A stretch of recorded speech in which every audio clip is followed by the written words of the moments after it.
लेकिन याद रखना, आपको इल्म होना चाहिए कि हम लोग नबी का जिक्र करते हैं। नबी खुदा की नेमत है, और नबी का जिक्र क्या करना चाहिए, कैसे करना चाहिए, क्यों करना चाहिए। अगर थोड़ी सी भी अकल हो, अल आकिल तकफी अल इशारा, अकलमंद को तो इशारा काफी होती है। अगर अकल नहीं है, भैंस की भैंस बैठी है आगे, तो फिर उसके आगे बीन बजा लो, वो उसे जज्बा नहीं आएगा, भैंस तो है ना, बात कैसे समझ आएगी उसको। यारो, जब रब ने फरमाया मेरी नेमतों का जिक्र करो, अरे नेमत के आने का जिक्र करे तो मिलाद बनता है। अगर नेमत के जाने का जिक्र करे, रब की दरबार में हाजिरी का जिक्र करे, तो वो महफिले मिराज बनती है। नबी के आने का जिक्र करते हैं तो मिलाद बन जाता है, जाने का जिक्र करते हैं तो मिराज बन जाता है। जिक्र मुस्तफ़ा का है, नाम हमने रख दिया मिलाद रख दिया। जिक्र मुस्तफ़ा का है, नाम रख दिया मिराज। अब बात समझ आ रही है? अगर यूं भी बात समझ ना आए, आपके मदरसे का नाम है जामिया नूरुल अनवार, पीछे मदरसा है इदारा खैरुल मारिफ, शहर में है इदारा खैरुल माद खैरुल मदारिस।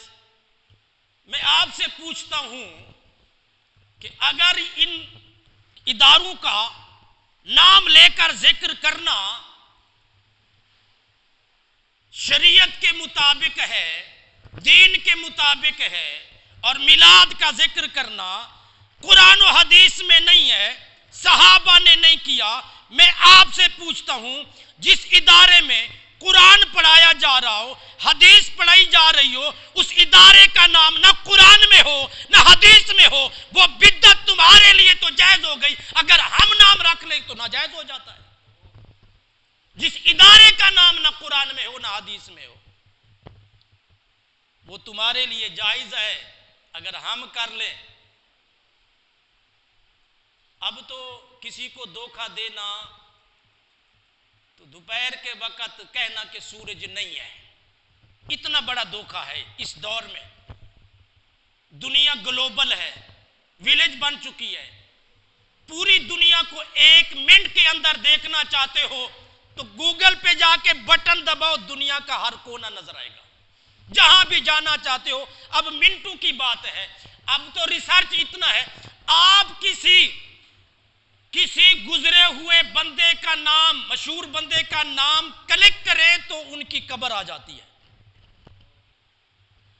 लोग हमें कहते हैं कि ये सुन्नी लोग मज़ारें बनाते हैं, पक्की कब्रें बनाते हैं, दूर फिटे मुंह।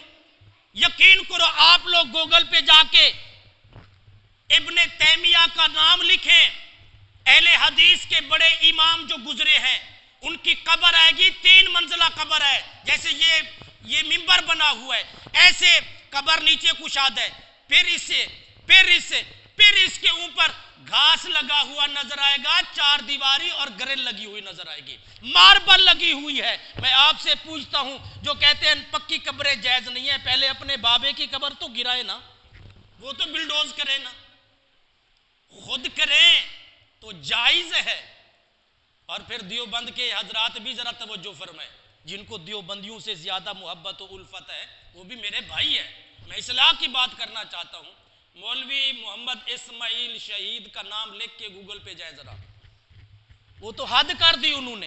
काज़मी शाह साहब की मज़ार पे कोई तहरीर नहीं लिखी हुई, ये फुला ये फुला ये फुला, और मौलवी मोहम्मद इस्माइल शहीद उसको कहते हैं, उनकी कब्र पक्की है, वो भी मार्बल की बनी हुई है, वो भी 3 स्टेप वाली है, उसके ऊपर घास लगा हुआ है, और दीवारों पे सावा रंग करके बोर्ड लगा के उन पे उनकी बुजुर्गियां लिखी हुई है, और मज़ार शरीफ लिखा हुआ है। तुम करो तो जायज है, हम करें तो बिदअत है। शिरक ठहरे जिसमें ताज़ीम रसूल, शिरक ठहरे जिसमें ताज़ीम रसूल, उस बुरे मजहब पे लानत कीजिए, या रसूल अल्लाह दुहाई आपकी, या रसूल अल्लाह दुहाई आपकी, गोशमाली अहले बिदत कीजिए, गोशमाली अहले बिदत कीजिए। जो खुद बिदती हैं वो दूसरों को कहते हैं तुम बिदती हो। वाह जुआना, बड़ी दिलेरी है तेरी। और जब अब तो बच्चा, वो 6-7 साल का बच्चा जिसको मोबाइल चलाना आता है, अब वो भी तेरी मत मार देगा, ऐसा जलील करेगा कि मुंह उठा के चलने के काबिल नहीं रहेगा। हर बात पे कहता है ये बिद्दत है, हर बात पे कहता है ये शिर्क है। जिक्र हम करते हैं, तकलीफ तुझे होती है।